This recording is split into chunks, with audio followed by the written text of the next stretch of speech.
이 땅에 오신 목적이 하늘에 신령한 하나님으로서의 권위를 내려놓기 위해서 이 땅에 오셨습니다. 예수는 죽으시러 오셨습니다. 대속제물이 되셔서 저와 여러분들을 위하여 대신 죽으시기 위해서 이 땅에 오셨습니다. 그래서 오늘 예수님께서 아주 비장한 말씀을 주셨는데, 잃는다는 것은 권세를 잃는 겁니다. 내가 할 수 있는 권위를 내려놓는 겁니다. 내가 마음껏 발휘하고 누릴 수 있는 것들을 주의 영광을 위해서, 하나님 뜻을 위하여 내려놓는다는 것을 의미합니다. 여러분, 그래서 오늘 본문의 말씀의 주제는 어찌 보면 좀 무겁기도 합니다. 책임감이 발동됩니다. 그렇지만 그 이면에 주님께서 주신 상은 얼마나 큰지 몰라요.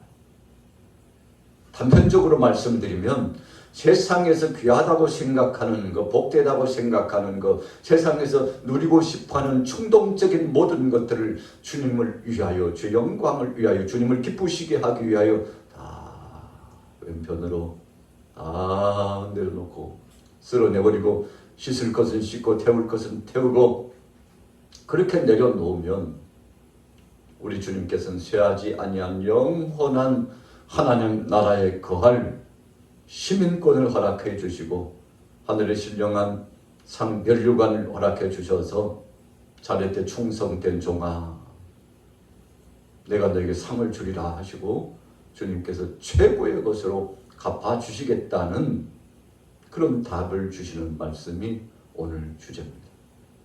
그래서 주제를 이렇게 정할 수 있어요. 잃으면 얻으리라. 내려놓으면 하나님께서 갑절로 갚아주시리라.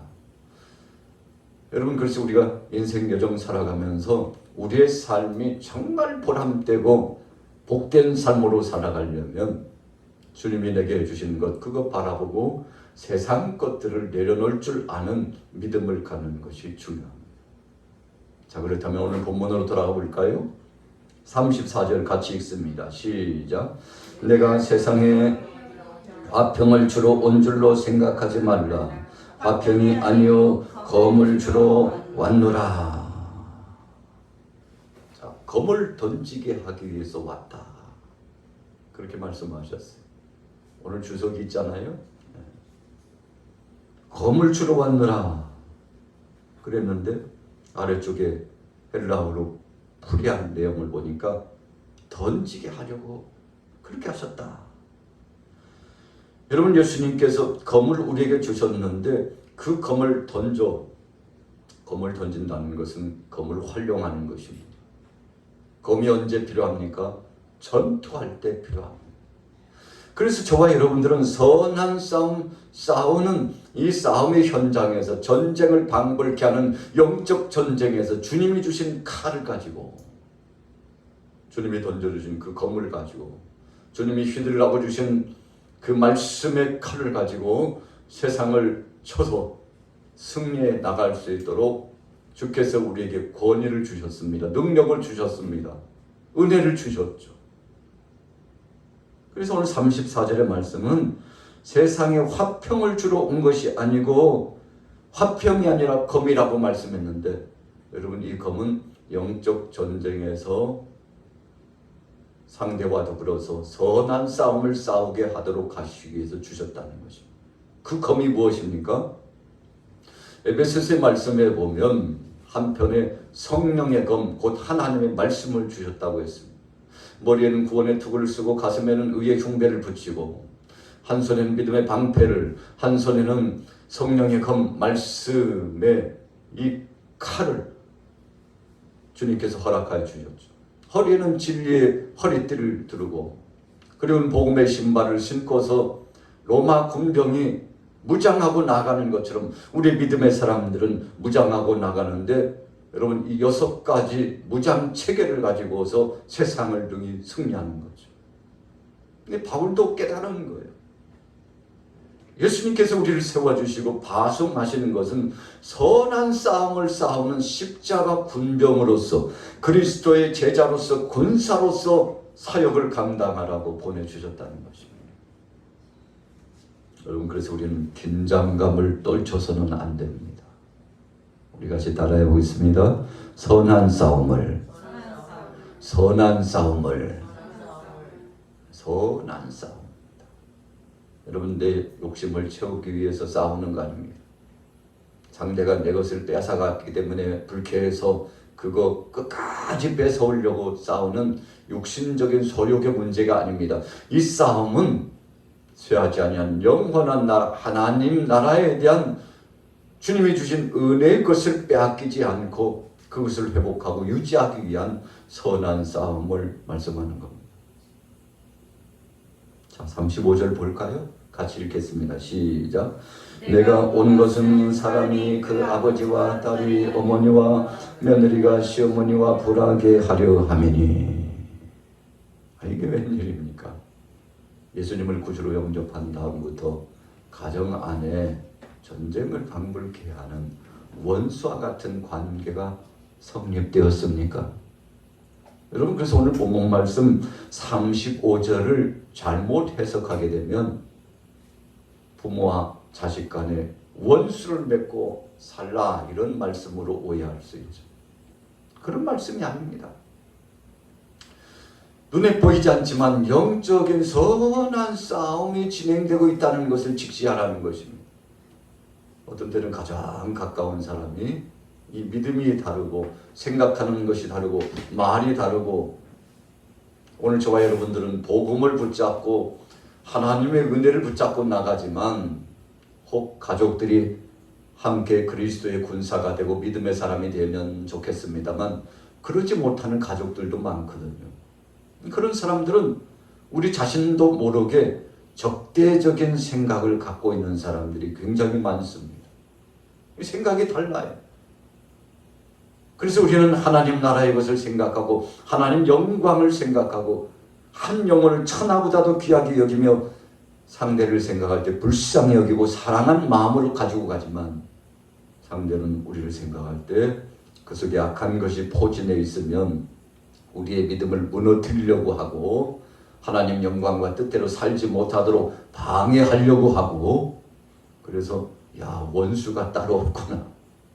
평범한 일상생활을 하고 누구 하나 말로서 터치하지 않고 개입하거나 간섭하지 않고 있는데 보이지 않게 이런 선한 간극이 형성되어 있다는 것이죠. 여러분, 그럼에도 불구하고 믿음을 포기하지 않고 절제된 심정을 가지고 상대를 정말 사랑하고 포용하는 마음을 갖고 선대하면서, 상대가 악으로 다가오고 있지만 영적으로 보면 악한 마귀 권세에 휩싸여서 엄청난 것들이, 이 어둠의 세력들이 도전해 오고 있지만 우리는 악대하지 않고 선으로서 악을 이기는 겁니다. 여러분, 그래서 주님은 선으로서 이기기를 소원하셨어요. 무엇으로 가능합니까? 사랑으로 가능합니다. 무슨 사랑입니까? 그리스도의 사랑으로 가능합니다. 십자가의 사랑, 주님의 피 묻은 그 은혜에 피 흘리신 그 사랑 아니면은 여러분 이겨나갈 수 없습니다. 그래서 모든 것은 사랑으로 통합니다. 상대는 악대하고 끊임없이 대적질을 하고 진행하고 있지만 그를 사랑으로, 그리스도의 사랑으로 품고 이해하고 그 영혼을 불쌍히 여기고 그를 위하여 기도해주고 이렇게 나가는데, 이런 현상들이 보이게 보이지 않게 전쟁을 방불케 하는 역사가 있다는 것을 말씀하기 위하여서 뭐라고 말씀했습니까? 며느리가 시어머니와 불하게 하려 함이니. 여러분, 진리와 비진리가 하나 될 수는 없어요. 그런 뜻입니다. 오늘 저와 여러분들은 진리를 붙잡고 있기 때문에 비진리대로 살아가는 사람을 용납할 수도 없고 용납할 수 없다는 것은 우리가 함께 갈 수는 없다는 것입니다. 타협할 수는 없다는 것입니다. 그럼에도 불구하고 그 영혼을 사랑하기 때문에 우리는 악대하지 않고 끝까지 사랑하는 것이죠. 그렇지만 보이지 않게 영적으로는 그 간극이 커서 화목, 이 화목이라는 것은 타협이죠. 타협할 수 없다는 것입니다. 화목할 수 없다는 것입니다. 그럼 뭡니까? 여전히 진리를 가진 자는 진리를 가지고, 불의한 행동을 가지고 하나님의 뜻 아닌 것을 가진 사람을 진리화시켜서 변화되도록 이끌어내야 되는데 시간이 걸려요. 인내심이 요하는 것입니다. 주님의 사랑으로 덮고 감싸고 때를 기다려야 합니다. 그래서 포근하신 능력의 그 그리스도의 사랑으로 상대도 그리스도 안에 돌아올 수 있도록, 여러분 그때 진정한 평화가 이루어지는 거죠. 그 불완한 역사가 그리스도의 사랑으로 말미암아 화목을 이루고 하나님의 영광을 이루는 놀라운 역사가 나타난다는 것입니다. 자, 36절 보세요.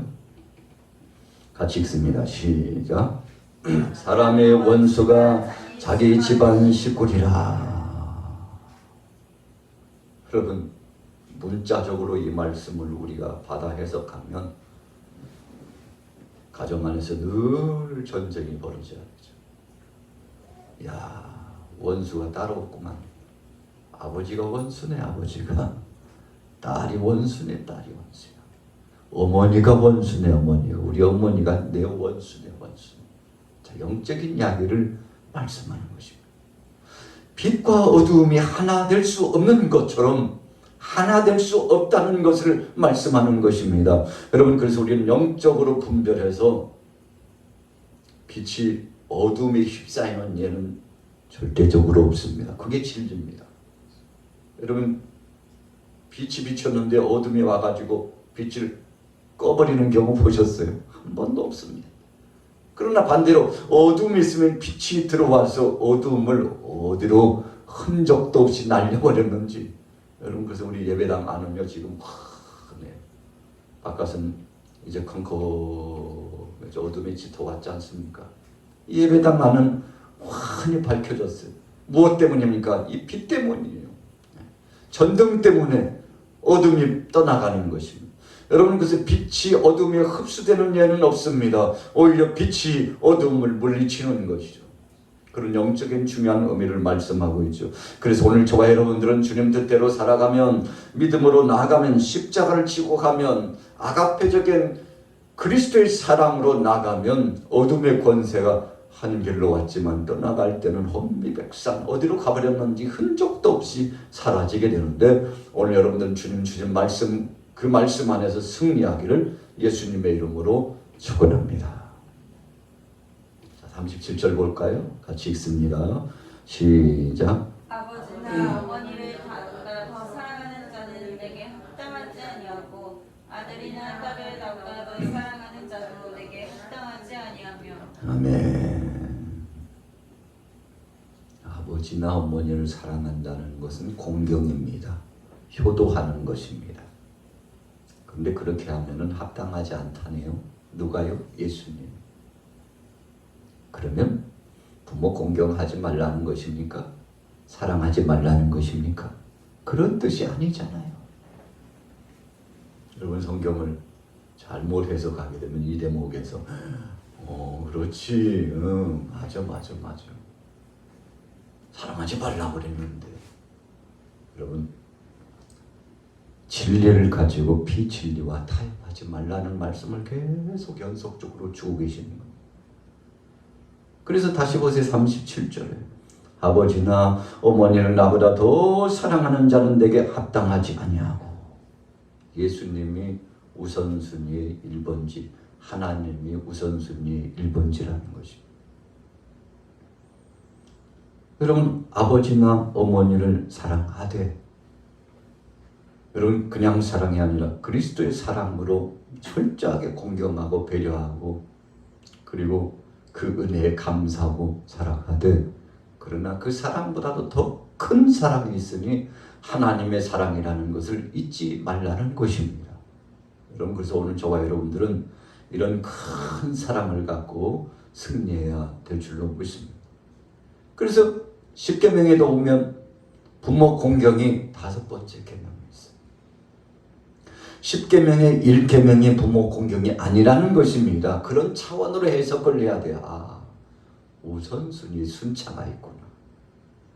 그래서 10계명을 보면 제1계명과 제2계명은 하나님만 섬기고 그를 경배하고 우상을 만들거나 우상을 숭배하지 말라고 그랬는데 여러분 하나님을 제일 주위로 사랑하고 그분 앞에 영광 돌리라는 그 뜻이 나타나 있는 것이죠. 그래서 오늘 37절 말씀은 하나님이 사랑의 대상의 우선순위 1번지라는 것입니다. 그래서 첫째는 하나님 사랑, 두 번째는 부모 사랑, 셋째는 형제 자매 간의 이웃 간의 사랑. 우리가 그렇게 자리매김을 할 수 있는 것이죠. 그래서 하나님 다음은 부모예요. 여러분 그래서 십계명에도 전자의 4계명은 하나님 사랑이고 후자의 나머지 6계명은 사람들 사랑인데 사람들 간의 사랑 가운데 가장 1번지가 누구예요? 부모 공경이에요. 여러분 그런 순위를 하나님께서 주신 겁니다. 오늘 예수님께서 그 말씀을 주시는 겁니다. 아버지나 어머니를 나보다 더라고 그랬어요. 더 사랑하기는 하지만 더는 안 된다. 더는 안 된다. 그러면 우상 숭배가 된다는 것이죠. 하나님을 더 사랑하고 그 다음에 부모를 공경하고 형제 자매 간에 하나같이 되어서 사랑의 교제의 띠를 누리라는 것입니다. 여러분 이것이 영적인 질서요 삶의 질서입니다. 이 질서가 가정에 잘 잡혀지면 그 가정이 행복한 가정입니다. 사람들 간의 관계는 좋은데 하나님과의 관계가 깨어진 사람 꽤 많이 있습니다. 인간 관계 속에는 얼마나 좋은 사람인지 몰라요. 그러나 영적으로 하나님 앞에 나아갈 때는 하나님 뜻대로 살지 못하고 하나님 영광을 드러내지 못하는 사람이 얼마나 많은지 몰라요. 여러분 그러나 우리가 성경 속에서 보면 첫째는 하나님 사랑, 둘째는 부모 공경 사랑, 셋째는 형제 자매와 이웃들 간의 사랑의 교제가 계속되면 여러분 그 사람은 된 사람입니다. 인격적으로 된 사람, 복된 사람이라는 것입니다. 제자들은 적어도 이런 모토와 같은 철칙이 있어야 됩니다. 여러분 그래서 믿음 좋은 사람은 하나님을 향하여 영광 돌리고 부모에게도 선대하고 형제 자매들 간에도 우애하고 사랑합니다. 조건 없습니다. 따지지도 않고 묻지도 않고 그냥 십자가 사랑, 그리스도의 사랑으로 가는 것이죠. 여러분 그게 신앙의 본질입니다. 자, 성경 38절이요. 있습니다. 시작. 또 자기 십자가를 지고 나를 따르지 않는 자도 내게 합당하지 아니하니라. 예수님께서 제자들에게 너희가 나를 따라오려거든 첫째는 뭐하고요? 자기를 부인하고 그 다음에 자기 십자가를 지고 셋째는 나를 쫓을 것이니라. 오늘 예수님 말씀하셨어요. 자기 십자가를 지고. 여러분 복음 증거의 십자가입니다.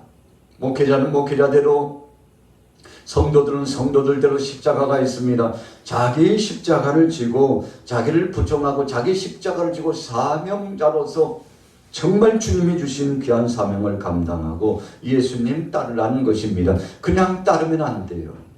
제자 베드로가 자기 십자가도 지지 않으면서 예수님 졸졸졸 따라갔죠.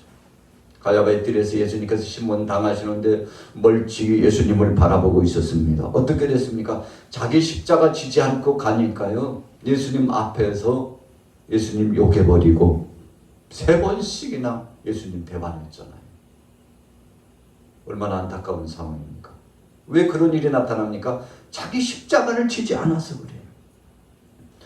자기 십자가를 졌다는 것은 주님이 주신 사명을 잘 감당하는 것입니다. 여러분 그래서 오늘 저와 여러분들은 주님이 내게 허락하신 목회자로서 장로로서 집사로서 권사로서 교사로서 찬양대원으로서 또 가정에서는 자녀로서 직장에서는 한 분야에 정말 사명을 감당할 수 있는 복된 자로서 그 사명을 잘 감당하고 나가는 것인데 오늘 예수님도 자기 십자가를 지고 와라. 여러분 예수님도 예수님 몫의 십자가를 지셨습니다. 오늘 저와 여러분들에게도 우리 몫에 주께서 허락하여 주시고 메어주신 십자가가 있는데 그거 끌고 갈 것이 아니라 여러분 그것을 짊어지고 가야 됩니다.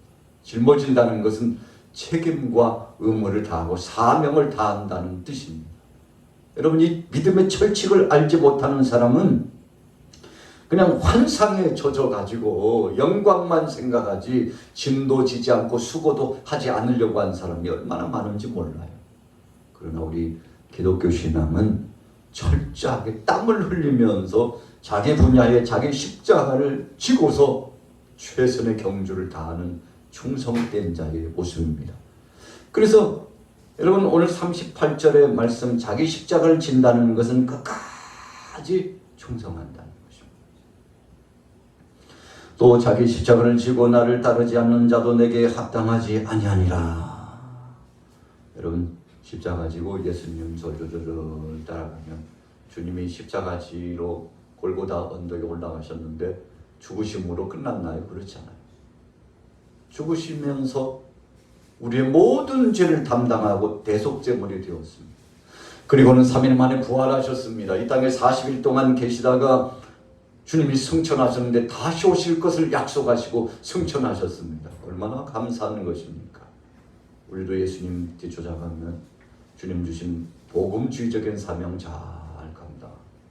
너희는 모든 족속으로 제자를 삼아 아버지와 아들과 성령으로 세례를 주고 내가 너에게 분부한 모든 것을 가르쳐 지키게 하라. 볼지어다 세상 끝날까지 내가 너희와 항상 함께 있으리라. 주님 분명히 약속을 주셨잖아요. 여러분 그렇게 그 믿음을 가지고 가는 겁니다. 결론입니다. 39절입니다. 읽습니다. 시작. 자기 목숨을 얻는 자는 잃을 것이요 나를 위하여 자기 목숨을 잃는 자는 얻으리라. 아멘. 여러분 자기 목숨을 얻으려고, 다른 말로 표현하면 살고자 하여서 영화롭고 영광스럽고 복되고 하나님이 기뻐하실 것 버리지 말라는 것입니다. 여러분 때로는 죽는 한이 있어도 주님이 내게 주신 사명 잘 감당하고 내가 죽는다 할지라도 다시 부활하리라고 하는 믿음을 갖고 나가면 주께서 영광을 받으시고 그 영화로운 세계에서 우리에게 신령한 상으로 멸류관으로 갚아 주실 겁니다. 초대교회 교부였던 폴리캅을 사람들이 잡아가지고 이제 죽이려고 협박을 합니다. 당신이 오늘 한 번만 예수를 부정하면 당신 살려줄 뿐만 아니라 모든 영화로운 것들을, 가장 좋은 것을 당신에게 주겠다고. 여러분 얼마나 유혹을 하고 미혹을 해서 넘어뜨리려고 하는지 그때 폴리캅이 그렇게 고백했습니다. 여러분들이요, 내가 믿는 예수님이 한 번도 내게 해를 끼치지 않고 가장 좋은 것을 지금까지도 주고 계시는데 어떻게 내가 그분을 배반하고 그분을 욕보이고 욕하고 그분을 조롱하고 그분 얼굴에 침을 뱉고 그럴 수 없습니다. 오늘 내가 죽는 한이 있어도 내가 믿는 예수님을 부정할 수 없고 그분이 나의 구주시고 그분 앞에 가는 것이 세상에서 잠시 사는 것보다도 최고의 보배로운 것이고 영화로운 것이라. 위대한 신앙 고백을 했습니다. 주위 사람들이 깜짝 놀랐죠. 여러분 초대교회 당시에 크리스찬들이 거의 우리나라 초대교회도 마찬가지였습니다만 거의 3분의 2 이상이 다 예수님 배반하고 예수님 팔아버리고 목숨 부지하고 살기 위해서 주님을 배반하고 주님을 욕보였습니다. 태반이 많은 사람들이 주님의 곁을 떠났어요. 신앙을 버렸어요. 잠깐 내려놓고 나중에 믿으면 되지 하나님 내 마음 다 아실 거야 하고요. 그러나 성경은 뭐라고 말씀하고 있습니까? 너희가 나를 하나님 앞에서 천사들 앞에서 시인하며 나도 하늘의 아버지 앞에서 천사들 앞에서 너희를 시인할 것이요 너희가 나를 부인하면 나도 부인하리라. 예수님 말씀해 주셨잖아요. 폴리캅은 미리 그 말씀을 묵상하고 있었을까요? 결단코 주님을 배반하지 않고 끝까지 믿음을 지키고 갔는데 오늘 본문에도 예수님께서 정말 모토와 같은 결론의 말씀을 주셨죠. 우리 같이 따라해 보겠습니다. 자기 십자가를 지고 자기 십자가를 지고 나를 따르라. 나를 따르라. 여러분, 자기 십자가를 지고 나를 따르지 않으면 합당치 않다. 난 그런 사람 보지 않겠다, 이런 뜻이죠. 너희와 나는 상관없는 자니라. 그러나 자기 십자가를 지고 죽으면 죽으리라 하고 모든 것을 내려놓고 이를 각오를 하고 주님 앞에 내려놓고 맡기면 주께서 세상에서 맛볼 수 없는 영화롭고 영광스러운 상을 허락하시고 생명의 면류관, 의의 면류관, 자랑의 면류관, 썩지 않는 면류관, 금면류관, 영광의 면류관, 그 면류관을 우리에게 허락하신다고 했는데 오늘 여러분들이요, 여러분들 가정과 여러분들 범사에 여러분들 삶 속에 이런 존귀하고 아름답고 보배로운 것이 있어서 주님 오시는 날까지 큰 믿음으로 승리하게 되시기를 예수님의 이름으로 축원합니다.